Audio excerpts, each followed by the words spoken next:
নমস্কাৰ অসম যদি আপোনালোকক ৰেগিস্তানখনক গছ-গছনিৰে ভৰা এখন বিশাল জংগললৈ ৰূপান্তৰিত কৰিবলৈ দিয়ে তেন্তে পাৰিবনে কিজানি আপোনালোকৰ উত্তৰ হ'ব না কিন্তু প্ৰায় 40 বছৰ কষ্ট কৰি তেনেকুৱা এটা অসম্ভৱ কাম কৰি দেখুৱালে আমাৰ মিচিং সমাজৰে এজন মহান ব্যক্তি the forest man of India mister যাদৱ পায়েং সাগে প্ৰায়ভাগ মানুহে যাদৱ পায়েঙৰ নাম শুনিছে বাকি যিমান সংখ্যক মানুহে যাদৱ পায়েঙক চিনি নাপায় বা তেওঁৰ কৰ্মৰ বিষয়ে নাজানে তেন্তে মোৰ মতে জানি থোৱাটো বহুত দৰকাৰ এটা ৰিসাৰ্চৰ মতে গ্লোবেল ওয়াৰ্মিং আৰু ক্লাইমেট চেঞ্জৰ ফলত আমাৰ পৃথিৱীখন দিনক দিনে উত্তাপ বাঢ়ি গৈ আছে আৰু এয়া মানৱ জাতিটোৰ কাৰণে এটা বহুত ভয়ংকৰ বিপদ মহান সাইন্টিষ্ট ষ্টিফেন হকিঙে কৈছিল যে যেনেদৰে ডাইনাছৰ প্ৰজাতিটো আমাৰ পৃথিৱীৰ পৰা ধ্বংস হৈছিল ঠিক তেনেকৈ ক্লাইমেট চেঞ্জৰ ফলত এদিন মানৱ জাতিটো আমাৰ পৃথিৱীৰ পৰা বিলুপ্ত হৈ যাব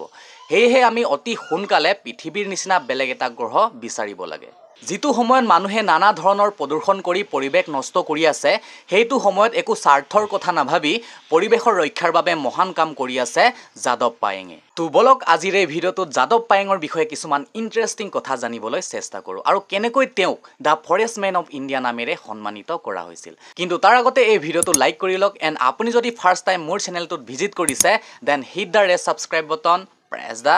ঘণ্টলং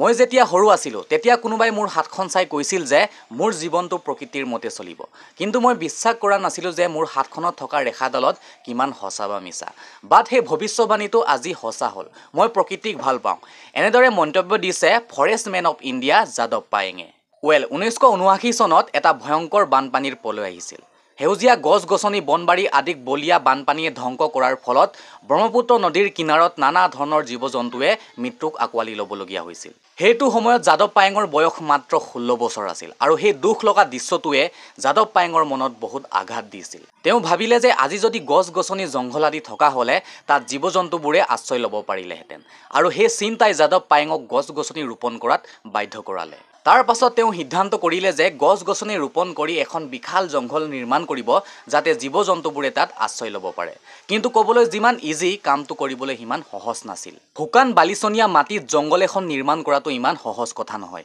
তাৰ বাবে চৰকাৰৰ সুবিধা গাঁও মানুহৰ সহায় সহযোগৰ প্ৰয়োজন আছিল কিন্তু তেওঁ কোনেও সহায় কৰিবলৈ আগবাঢ়ি নাহিল তথাপিতো তেওঁ হাৰ মনা নাছিল জীৱ-জন্তু আৰু প্ৰকৃতিৰ বাবে অকলে হলেও কষ্ট কৰিবলৈ সিদ্ধান্ত কৰিলে প্ৰথমতে তেওঁ 20 জোপা গছপুলি ৰোপণ কৰিছিল আৰু লাহে লাহে তাৰ সংখ্যা বাঢ়ি এখন বিশাল জংঘললৈ ৰূপান্তৰিত হ'ল যিটো খৰাং বালিচনীয়া মাটিত গছ-গছনিৰ অভাৱত প্ৰকৃতি হেৰাই গৈছিল সেই ঠাইতে আজি জীৱ-জন্তুৰ বাবে আশ্ৰয় সাজিলে যাদৱ পায়েঙে যাদৱ পায়েঙৰ তেনে সাহস আৰু প্ৰকৃতিৰ অনুকৰণীয় যোগদানৰ বাবে জৱাহৰলাল নেহেৰু বিশ্ববিদ্যালয়ে দা ফৰেষ্ট মেন অফ ইণ্ডিয়া নামেৰে তেওঁক সন্মানিত কৰিছিল তাৰ উপৰিও অসম কৃষি বিশ্ববিদ্যালয়ৰ ফালৰ পৰাও ডক্টৰেট ডিগ্ৰী লাভ কৰিছিল দা বেটাৰ ইণ্ডিয়াই যেতিয়া যাদৱ পায়েঙক সুধিছিলে যে তেওঁৰ কৰ্মৰ পৰিচয়টো মানুহে কেনেকৈ গম পালে তেতিয়া তেওঁ কৈছিলে যে 2009 চনত এজন পত্ৰকাৰে মাজুলী দ্বীপৰ ৰিপৰ্টিং কৰি আছিল আৰু তেতিয়া তেওঁ কোনোবাই কৈছিলে যে 20 কিলোমিটাৰ দূৰত এখন বিশাল জংঘল আছে যিটো এজন ব্যক্তিয়ে নিৰ্মাণ কৰিছে তেতিয়া পত্ৰকাৰজনে সেই মানুহজনৰ কথাটো বিশ্বাস কৰা নাছিল কিন্তু পাছত যেতিয়া যাদৱ পায়েঙৰ লগত তেওঁ কথা বতৰা পাতিলে তেতিয়াহে বিশ্বাস কৰিলে